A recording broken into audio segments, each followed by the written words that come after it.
श्री गणेशाय नमः। श्री गोपीजनवल्लभाय नमः। श्रीमद्भागवत महापुराण दशम स्कंद अथ 32वां अध्यायः। भगवान का प्रकट होकर गोपियों को सांत्वना देना। श्री शुक उवाच इति गोप्यः प्रगायन्त्य प्रलपन्त्यश्च चित्रध रुरुदुः स्वस्वरं राजन् कृष्ण दर्शन लालसः तासामाविर्भुच्छौरि स्मयमान मुखाम्बुजः पीताम्बरधरा सृग्वी साक्षान् मन्मथ मन्मतः। श्री सुखदेव जी कहते हैं, परीक्षित, भगवान की प्यारी गोपियां विरह के आवेश में इस प्रकार भांति भांति से गाने और प्रलाप करने लगी। अपने कृष्ण प्यारे के दर्शन की लालसा से वे अपने को रोक ना सकी। करुणाजनक सुमधुर स्वर से फूट फूट कर रोने लगी। ठीक उसी समय उनके बीचों बीच भगवान श्री कृष्ण प्रकट हो गए। उनका मुख कमल मंद मंद मुस्कान से खिला हुआ था। गले में वनमाला थी, पीताम्बर धारण किए हुए थे। उनका यह रूप क्या था, सबके मन को मत डालने वाले कामदेव के मन को भी मथने वाला था। कोटि कोटि कामों से भी सुंदर परम मनोहर प्राण वल्लभ श्याम सुंदर को आया देख गोपियों के नेत्र प्रेम और आनंद से खिल उठे। वे सब के सब एक ही साथ इस प्रकार उठ खड़ी हुई मानो प्राणहीन शरीर में दिव्य प्राणों का संचार हो गया हो। शरीर के एक एक अंग में नवीन चेतना, नूतन स्फूर्ति आ गई हो। एक गोपी ने बड़े प्रेम और आनंद से श्री कृष्ण के कर कमल को अपने दोनों हाथों में ले लिया और वह धीरे धीरे उसे सहलाने लगी। दूसरी गोपी ने उनके चंदन चर्चित भुजदंड को अपने कंधे पर रख लिया। तीसरी सुंदरी ने भगवान का चबाया हुआ पान अपने हाथों में ले लिया। चौथी गोपी जिसके हृदय में भगवान के विरह से बड़ी जलन हो रही थी, बैठ गई और उनके चरण कमलों को अपने वक्षस्थल पर रख लिया। पांचवी गोपी प्रणय कोप से विवल होकर भौहें चढ़ाकर दांतों से होठ दबाकर अपने कटाक्ष बाणों से बींधती हुई उनकी ओर ताकने लगी। छठी गोपी अपने निर्निमेष नयनों से उनके मुख कमल का मकरंद रस पान करने लगी। परंतु जैसे संत पुरुष भगवान के चरणों के दर्शन से कभी तृप्त नहीं होते, वैसे ही वह उनकी मुख माधुरी का निरंतर पान करते रहने पर भी तृप्त नहीं होती थी। सातवीं गोपी नेत्रों के मार्ग से भगवान को अपने हृदय में ले गई और फिर उसने आंखें बंद कर ली। अब मन ही मन भगवान का आलिंगन करने से उसका शरीर पुलकित हो गया, रोम रोम खिल उठा और वह सिद्ध योगियों के समान परमानंद में मग्न हो गई। परीक्षित, जैसे मुमुक्षु जन परम ज्ञानी संत पुरुष को प्राप्त करके संसार की पीड़ा से मुक्त हो जाते हैं, वैसे ही सभी गोपियों को भगवान श्री कृष्ण के दर्शन से परम आनंद और परम उल्लास हुआ। उनके विरह के कारण गोपियों को जो दुख हुआ था, उससे वे मुक्त हो गईं और शांति के समुद्र में डूबने उतरने लगी। परीक्षित, यूँ तो भगवान श्री कृष्ण अच्युत और एक रस हैं, उनका सौंदर्य और माधुर्य निर्तिशय है, फिर भी विरह व्यथा से मुक्त हुई गोपियों के बीच में उनकी शोभा और भी बढ़ गई। ठीक वैसे ही जैसे परमेश्वर अपने नित्य ज्ञान, बल आदि शक्तियों से सेवित होने पर और भी शोभायमान होता है। इसके बाद भगवान श्री कृष्ण ने उन ब्रज सुंदरियों को साथ लेकर यमुना जी के पुलिन में प्रवेश किया। उस समय खिले हुए कुंद और मंदार के पुष्पों की सुरभि लेकर बड़ी ही शीतल और सुगंधित मंद मंद वायु चल रही थी और उसकी महक से मतवाले होकर भौरे इधर उधर मंडरा रहे थे। शरद पूर्णिमा के चंद्रमा की चांदनी अपनी निराली ही छटा दिखला रही थी। उसके कारण रात्रि के अंधकार का तो कहीं पता ही नहीं था। सर्वत्र आनंद मंगल का ही साम्राज्य छाया था। वह पुलिन क्या था, यमुना जी ने स्वयं अपनी लहरों के हाथों भगवान की लीला के लिए सुकोमल बालू का रंगमंच बना रखा था।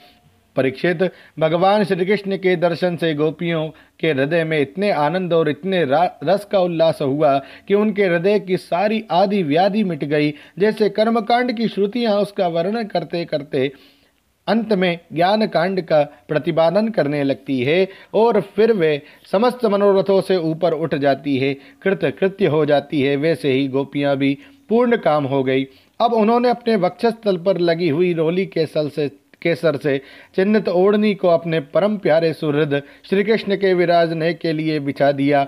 बड़े बड़े योगेश्वर अपने योग साधन से पवित्र किए हुए हृदय में जिनके लिए आसन की कल्पना करते रहते हैं, किंतु फिर भी अपने हृदय सिंहासन पर बिठा नहीं पाते, वही सर्वशक्तिमान भगवान यमुना जी की रेती में गोपियों के ओढ़नी पर बैठ गए।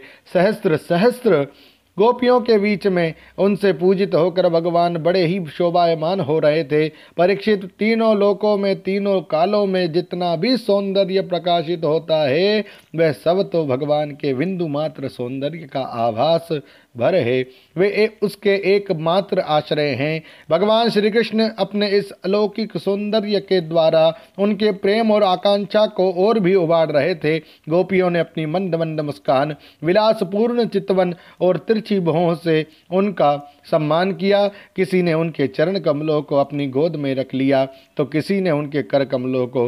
वे उनके संस्पर्श का आनंद लेती हुई कभी कभी कह उठती थी, कितना सुकुमार है, कितना मधुर है। इसके बाद श्री कृष्ण के छिप जाने से मन ही मन तनिक रूठ कर उनके मुंह से ही उनका दोष स्वीकार कराने के लिए वे कहने लगी।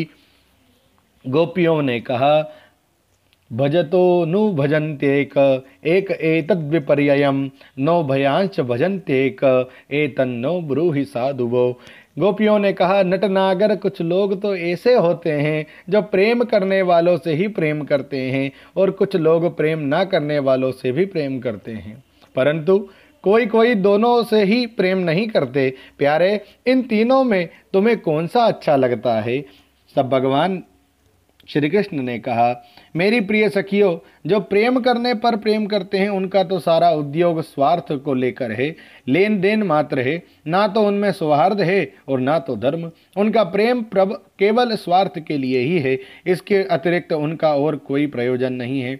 सुंदरियों, जो लोग प्रेम ना करने वाले से भी प्रेम करते हैं, जैसे स्वभाव से ही करुणाशील सज्जन और माता पिता, उनका हृदय सौहार्द से हितैषिता से भरा हुआ है और सच पूछो तो उनके व्यवहार से निश्चल सत्य एवं पूर्ण धर्म भी है। कुछ लोग ऐसे होते हैं जो प्रेम करने वालों से भी प्रेम नहीं करते, ना प्रेम करने वालों का तो उनके सामने कोई प्रश्न ही नहीं है। ऐसे लोग चार प्रकार के होते हैं। एक तो वे जो अपने स्वरूप में ही मस्त रहते हैं, जिनकी दृष्टि में कभी द्वैत भासता ही नहीं। दूसरे वे जिन्हें द्वैत तो भासता है परंतु जो कृतकृत्य हो चुके हैं, उनका किसी से कोई प्रयोजन ही नहीं है। तीसरे वे हैं जो जानते ही नहीं हैं कि हमसे कौन प्रेम करता है। और चौथे वे हैं जो जानबूझकर अपना हित करने वाले परोपकारी गुरुतुल्य लोगों से भी द्रोह करते हैं, उनको सताना चाहते हैं। गोपियों, मैं तो प्रेम करने वालों से भी प्रेम का वैसा व्यवहार नहीं करता जैसा करना चाहिए। मैं ऐसा केवल इसलिए करता हूँ कि उनकी चित्तवृत्ति और भी मुझ में लगे, निरंतर लगी ही रहे। जैसे निर्धन पुरुष को कभी बहुत सा धन मिल जाए और फिर खो जाए तो उसका हृदय खोए हुए धन की चिंता से भर जाता है, वैसे ही मैं भी मिल मिल कर छिप जाता हूँ। गोपियों, इसमें संदेह नहीं है कि तुम लोगों ने मेरे लिए लोक मर्यादा, वेद मार्ग और अपने सगे संबंधियों को भी छोड़ दिया है। ऐसी स्थिति में तुम्हारी मनोवृत्ति और कहीं ना जाए, अपने सौंदर्य और सुहाग की चिंता न करने लगे, मुझ में ही लगी रहे। इसलिए परोक्ष रूप से तुम लोगों से प्रेम करता हुआ ही मैं छिप गया था। इसलिए तुम लोग मेरे प्रेम में दोष मत निकालो। तुम सब मेरी प्यारी हो और मेरा तुम्हारा प्यारा हो, मैं तुम्हारा प्यारा हूँ। मेरी प्यारी गोपियों, न पारये हम निरवध्य संयुजाम स्वस्वादु कृत्यम विबुधायुषा विवाह या मा भजन दुर्जरगेह श्रृंखलः संभ्रश्य तद्वः प्रतियादु साधुनः। हे मेरी प्यारी गोपियों, तुमने मेरे लिए घर गृहस्थी की उन बेड़ियों को तोड़ डाला है जिन्हें बड़े बड़े योगी यति भी नहीं तोड़ पाते। मुझसे तुम्हारा यह मिलन, यह आत्मिक संयोग सर्वथा निर्मल और सर्वथा निर्दोष है। यदि मैं अमर शरीर से, अमर जीवन से अनंत काल तक तुम्हारे प्रेम, सेवा और त्याग का बदला चुकाना चाहूँ तो भी नहीं चुका सकता। मैं जन्म जन्म के लिए तुम्हारा ऋणी हूँ। तुम अपने सौम्य स्वभाव से, प्रेम से मुझे उऋण कर सकती हो, परंतु मैं तो तुम्हारा ऋणी ही हूँ। ओम नमो भगवते वासुदेवाय। श्रीमद्भागवते महापुराणे पारमहंस्यां संहितायां दशम स्कंदे पूर्वार्धे रासक्रीडायां गोपी सांत्वनं नाम 32 श्रीराधाकृष्णार्पणमस्तु। हरये नमः, हरये नमः, हरये नमः। जय श्री कृष्ण। बोलो रास बिहारी भगवान की जय।